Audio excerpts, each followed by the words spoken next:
সবাইকে শুভেচ্ছা। Government sponsored একটি প্রচারণা বাজারে ছাড়া হয়েছে। ভয়ঙ্কর রূপে ফিরবে বাংলাদেশ ছাত্রলীগ। প্রথম কথা, ছাত্রলীগের ফেরার কিছু নেই, ছাত্রলীগ লড়াইয়ের মধ্যেই আছে। দ্বিতীয় কথা, ফেরার কথা যদি বলি, ভয়ঙ্কর রূপে নয়, ভরসা হয়ে ফিরবে বাংলাদেশ ছাত্রলীগ।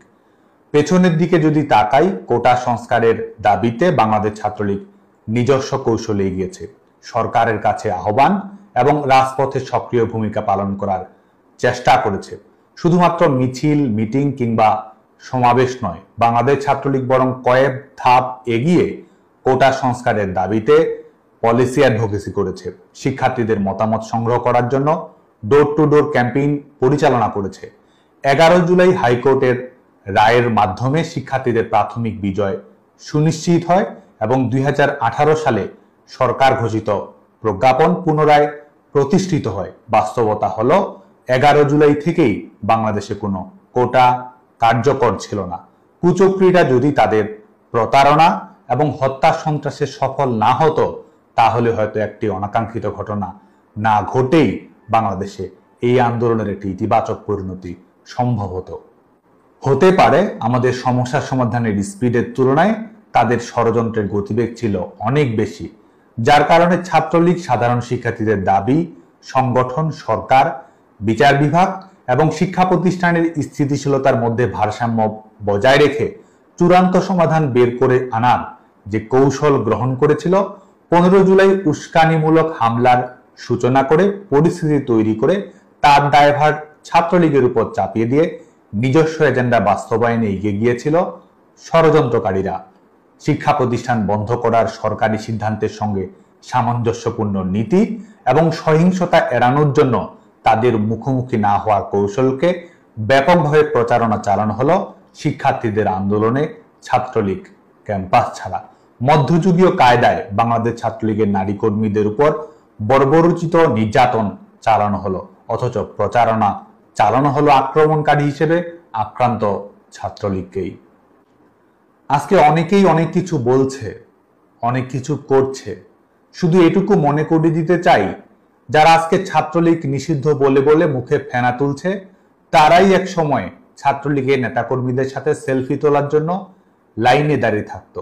উড়ে এসে জুড়ে বসে যারা আজকে ক্ষমতার দাপট দেখাচ্ছে, ছাত্রলীগের কর্মী সমর্থকদের ক্লাস পরীক্ষায় অংশগ্রহণ করতে দিচ্ছে না, তারাই বিগত সময়ে নির্বিঘ্নে একাডেমিক জীবন সমাপ্ত করেছে, ক্যাম্পাসে অ্যাক্টিভিজম করেছে। নিজের স্বীকারোক্তিতেই যারা আগে 4000 টাকায় মাস চলতো, তারাই আজকে 4 কোটি টাকার গাড়ি হাঁকাচ্ছে। আমি দৃঢ়তার সাথে বলতে চাই, ছাত্রলীগই ইতিহাসের প্রাণ ভোমরা। ন্যায়ের শক্তিতেই আমরা শক্তিশালী। দখলদার ফ্যাসিস্ট অপশক্তি আমাদের তথাকথিত নিষিদ্ধ করতে পারে, কিন্তু স্কুল কলেজের ছোট ছোট ছেলেমেয়েরা সবাই একসাথে যে গায় জাতীয় সঙ্গীত, তা আমাদেরই রক্তের ফসল। জুলুম করে আমাদের শিক্ষার অধিকার থেকে বঞ্চিত করতে পারে, হাজার হাজার নেতাকর্মীকে কারাগারে প্রেরণ করতে পারে, জীবন কেড়ে নিতে পারে, কিন্তু বাংলাদেশের প্রতিটি ক্যাম্পাসের প্রতিবাদী তরুণের কপালে বাঁধা লাল সবুজের পতাকার ডিজাইনার বাংলাদেশ ছাত্রলীগ। মুক্তিযুদ্ধের মধ্য দিয়ে অর্জিত হওয়া বাংলার তারুণ্যের নায়ক ছাত্রলীগ। মায়ের ভাষায় কথা বলার অধিকারের জন্য শহীদ হওয়া সন্তানের নাম বাংলাদেশ ছাত্রলীগ। যুগে যুগে স্বৈর শাসকের বিরুদ্ধে প্রতিবাদ করে গণতন্ত্রের দাবিতে জনতার ক্ষমতা জনতার কাছে ফিরিয়ে দেওয়ার লড়াইয়ের নাম বাংলাদেশ ছাত্রলীগ। দখলদার স্বৈর শাসক আমাদের নিষিদ্ধ করেছে, আমরা বাংলাদেশের গণতন্ত্র ফিরিয়ে দেব। আমাদের সার্টিফিকেট বাতিল করেছে, অবৈধ সরকারের কাছে আমরা সার্টিফিকেট ফেরত চাই না। গণতন্ত্রের জন্য রাজপথের লড়াইয়ে জনতার সার্টিফিকেটই আমাদের কাছে অধিকতর মূল্যবান। আমাদের উপর দমন পীড়ন জুলুম চালিয়েছে, আমরা ন্যায় বিচার নিশ্চিত করব। শিক্ষার্থীরা আমাদের বন্ধু, পক্ষ, প্রতিপক্ষ নয়। আমরা বনামের রাজনীতিতে না, বরং এবংয়ের রাজনীতিতে বিশ্বাস করি।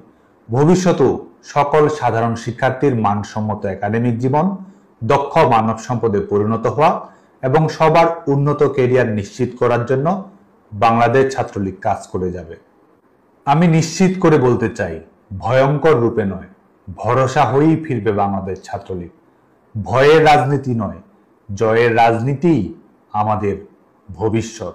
ক্ষমতার তোষামোদী নয়, গণতন্ত্র এবং ন্যায় বিচারের জন্যই আমাদের লড়াই। আপনারা সবাই ভালো থাকবেন, সুস্থ থাকবেন, নিরাপদে থাকবেন। জয় বাংলা, জয় বঙ্গবন্ধু।